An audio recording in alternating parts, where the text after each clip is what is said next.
মাননীয় স্পিকার, আমার মাননীয় সংসদ সদস্য খুব সুন্দর সুন্দর বক্তৃতা দিয়েছেন। বক্তৃতাগুলো পল্টন ময়দান, প্রেস ক্লাব, ঢাকার রাজপথের জন্য, মুক্তাঙ্গন অনেক বেশি জুসি, অনেক বেশি প্রাসঙ্গিক। মাননীয় স্পিকার, আমার মনে হয় উনি সব পড়েছেন, শুধু বিলটা পড়েননি। এই বিলটা এনেছি, বিলটার প্রথম লাইনেই দেওয়া আছে, যেহেতু মানবাধিকার কমিশন অধ্যাদেশ 2025 এর বিষয়ে সংশ্লিষ্ট স্টেকহোল্ডারদের সহিত অধিকতর পরামর্শ যাচাই বাছাই করা প্রয়োজন,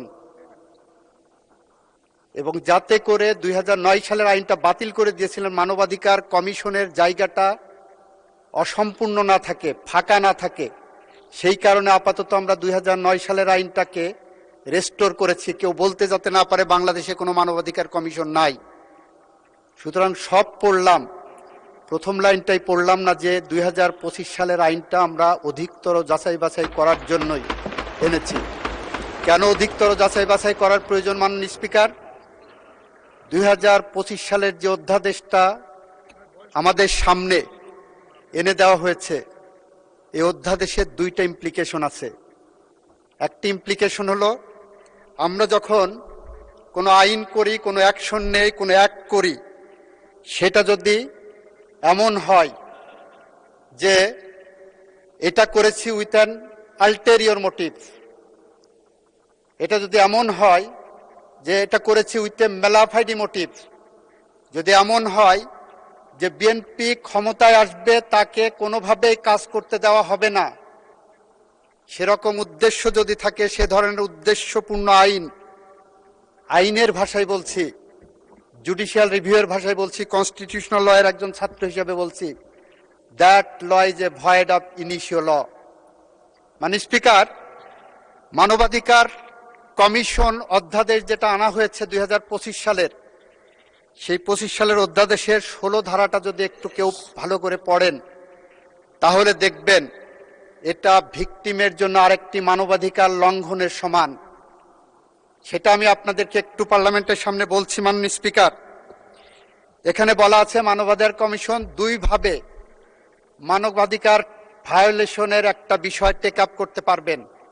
একটা সুমোটো পারবেন, আর একটা কারো কমপ্লেনের বেসিসে পারবেন। ভালো কথা পারলেন। কমপ্লেনের বেসিসে নেওয়ার পরে কতদিনের মধ্যে এটা অনুসন্ধান বা তদন্তে পাঠাবেন তার কোনো গাইডলাইন নাই। তারপরে বললেন যেদিন পাঠাবেন সেদিন থেকে 30 দিনের মধ্যে একটা অনুসন্ধান হবে, অথবা তদন্তে সরাসরি পাঠাবেন। ভালো কথা, অনুসন্ধান করে প্রাথমিক সত্যতা পাওয়ার পর একটা 30 দিনের রিপোর্ট পাইলেন। সেই রিপোর্টের পরে কি করবেন? মানবাধিকার সংস্থা আবার একটা তদন্ত করবেন। কতদিনের মধ্যে তদন্ত করবেন সেটার গাইডলাইন নাই। ভালো কথা, আর একটা রিপোর্ট নিলেন 2 মাস পরে, সেটাও ভালো কথা। রিপোর্ট নেওয়ার পরে দুই পক্ষকে ডাকাডাকি করবেন, দুই পক্ষকে শুনবেন। শোনার পরে ওনারা 4টা কাজ করতে পারবেন। নাম্বার 1, জরিমানা করতে পারবেন। কিন্তু জরিমানা কত টাকা হবে, কিভাবে রিলাইজ হবে, কোন আইনে হবে, তার কোনো গাইডলাইন এখানে দেওয়া নেই, আইনে বিধান নাই। মানে স্পিকার, বলা হচ্ছে কমিশন ক্ষতিপূরণ ইম্পোজ করতে পারবেন। ক্ষতিপূরণ কত টাকা হবেন, কি পরিমাণ হবেন, কি গাইডলাইন হবে, কিভাবে রিলাইজ হবে, কার কাছে যাবে, তার কোনো গাইডলাইন এই আইনের মধ্যে নাই। মাননীয় স্পিকার, মাননীয় স্পিকার, মানবাধিকার আইন কমিশনে বলা হচ্ছে আরেকটা কি করতে পারবেন, ওনারা সুপারিশ করতে পারবেন ওই ভিকটিম মামলা করতে পারবেন নাকি কোনো জায়গায় ধর্ণা দিতে পারবেন।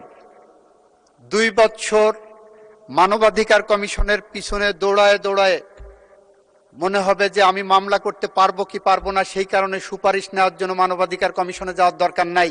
আমাদের মতো যারা বটতলার উকিল আছে মাননীয় স্পিকার, আমরাই বলতে পারি যে এটা মামলা যাবে কি যাবে না। মাননীয় স্পিকার, আর একটা কাজ করতে পারবেন, মানবাধিকার কমিশন বাদী হয়ে তার পক্ষে মামলা করতে পারবেন।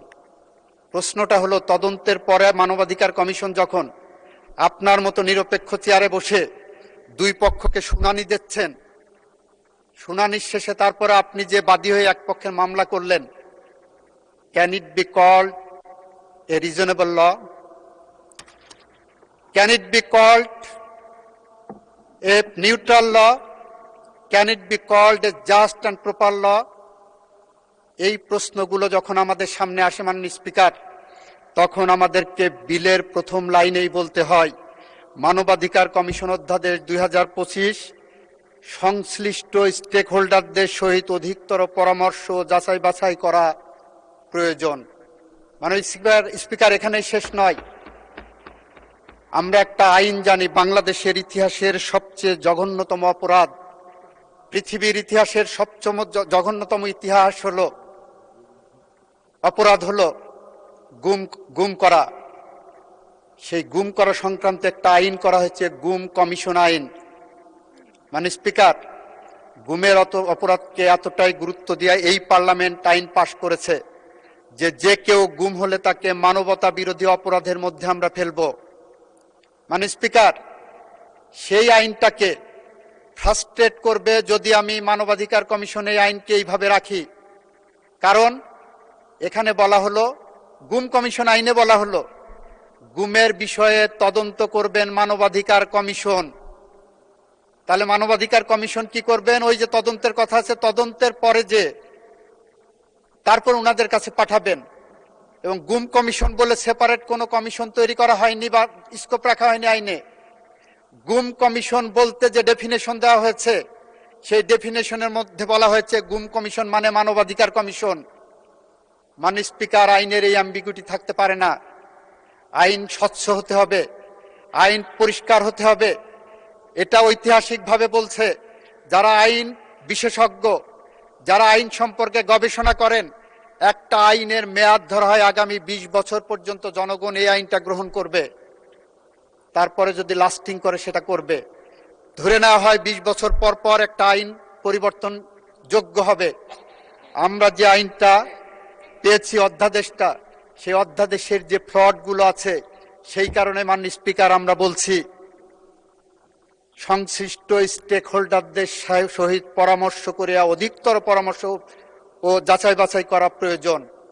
মাননীয় স্পিকার, আমাদের মাননীয় স্বরাষ্ট্রমন্ত্রী ওই দিন বলেছিলেন জুলাই সনদকে ইমপ্লিমেন্ট করতে হলে আসেন এই পার্লামেন্টে আমরা একটা বিশেষ সংবিধান সংশোধন কমিটি করি, একটা বিশেষ কমিটি করি, যেখানে সবগুলো আলোচনা আসবে, যেখানে অধিকতর যাচাই বাছাইয়ের প্রশ্ন আসবে, যেখানে মানবাধিকারের যারা ভিকটিম আছে তাদের সাথে পরামর্শের প্রয়োজন আসবে। আমরা কুড়িল বস্তিতে যাব, আমরা ঢাকা শহরের বস্তিগুলোতে যাব যেখানে সবচেয়ে বেশি মানবাধিকার লঙ্ঘিত হয়। আমরা রাজনৈতিক দলগুলোর কাছে ফেরত যাব যেখানে সবচেয়ে মানবাধিকার লঙ্ঘনের শিকার হয় যারা। আমরা সমস্ত শ্রেণী পেশার মানুষের সাথে মানবাধিকার লঙ্ঘনের শিকার যারা হয়েছে তাদের সবার সাথে আমরা এই সেশন অতিক্রান্ত হওয়ার পরে আমরা আলোচনার দ্বার উন্মোচন করব মাননীয় স্পিকার। এবং সেই কারণেই আমরা বলতে চাই অধিকতর পরামর্শ যাচাই বাছাই ছাড়া এই আইন, এই অধ্যাদেশ পাশ করা সম্ভব নয় বলেই একই সাথে মানবাধিকার কমিশন যাতে বাংলাদেশে খালি না থাকে জায়গাটা, 2000 আইনটাকে রেস্টোর করতে বলছি। 2000 আইনের 9 আইনের সেকশন 3 যদি পড়েন আর 2025 অধ্যাদেশের সেকশন 3 যদি পড়েন, দুইটা আইনে নন অবস্ট্যান্টিক ক্লজ আছে, দুইটা আইনের অটোনমাস ক্যারেক্টার একই, দুইটা আইনেই বলা আছে এই কমিশন কোনো কারো কাছে দায়বদ্ধ থাকবে না। সুতরাং এত ভয় কিসের? 2000 আইনের সেকশন 3 এবং 2025 সেকশন 3 যেখানে সুপ্রিমেসি অব দি কমিশন দেওয়া হয়েছে, যেখানে কমিশনের ক্ষমতাটা বাড়ানো হয়েছে, আমরা সেই লক্ষ্য ধরে এগিয়ে যাচ্ছি। আমাদের চেয়ে মানবাধিকার লঙ্ঘনের শিকার বাংলাদেশের ইতিহাসে 1971 সালের পরে আর কেউ হয়নি। মাননীয় স্পিকার, মাননীয় স্পিকার, আমার সামনে যারা বসে আছেন আমার বন্ধুরা, তারা বিগত 17 বছরের মধ্যে অনেকেই 17 বছর মানবাধিকার লঙ্ঘনের শিকার হয়েছেন, অনেকের পরিবার মানবাধিকার লঙ্ঘনের শিকার হয়েছেন। আমাদের সামনে যারা বসে আছে তাদের অনেকেই মানবাধিকার কি জিনিস সেইটা হাড়ে হাড়ে টের পেয়েছেন। আমি আবারও বলছি, বাংলাদেশের ইতিহাসে মানবাধিকার লঙ্ঘনের শিকার সবচেয়ে বড় পরিবার হলো জিয়া পরিবার। বাংলাদেশের ইতিহাসে মানবাধিকার লঙ্ঘনের সবচেয়ে বড় পরিবার হলো বিএনপি পরিবার।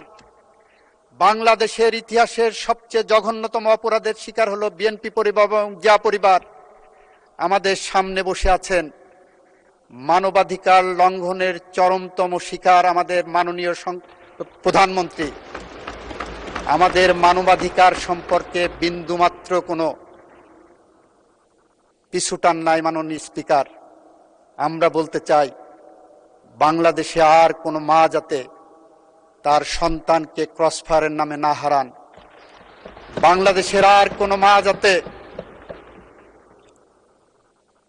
জায়নামাজে বসে তার সন্তান ফেরার প্রতীক্ষায় বসে থাকেন, প্রতিদিন চোখের জল ফেলেন। আমরা চাই না বাংলাদেশে আর কোনো মানুষ মিথ্যা গায়েবী মামলা না শিকার না হন। মানে স্পিকার, আপনাকে একটা স্ট্যাটিস্টিক দেই, এই সরকারের বয়স প্রায় 42 দিন হয়ে গেছে। এই সরকার চাইলে প্রতিহিংসার রাজনীতি করতে পারতেন।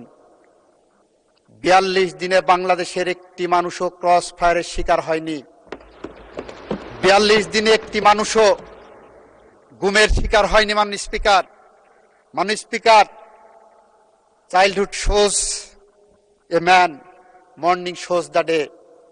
এই সরকার মানবাধিকারের কোন পথে হেঁটে যাবে, মানবাধিকারের রেকর্ডই বলছে আমরা সেই পথ ধরে হেঁটে যাচ্ছি। সুতরাং আমি আপনার মাধ্যমে মহান সংসদকে আহ্বান জানাবো, এই আইনটি পাশ করা হোক সবাই মিলে। আপনাকে ধন্যবাদ মাননীয় স্পিকার।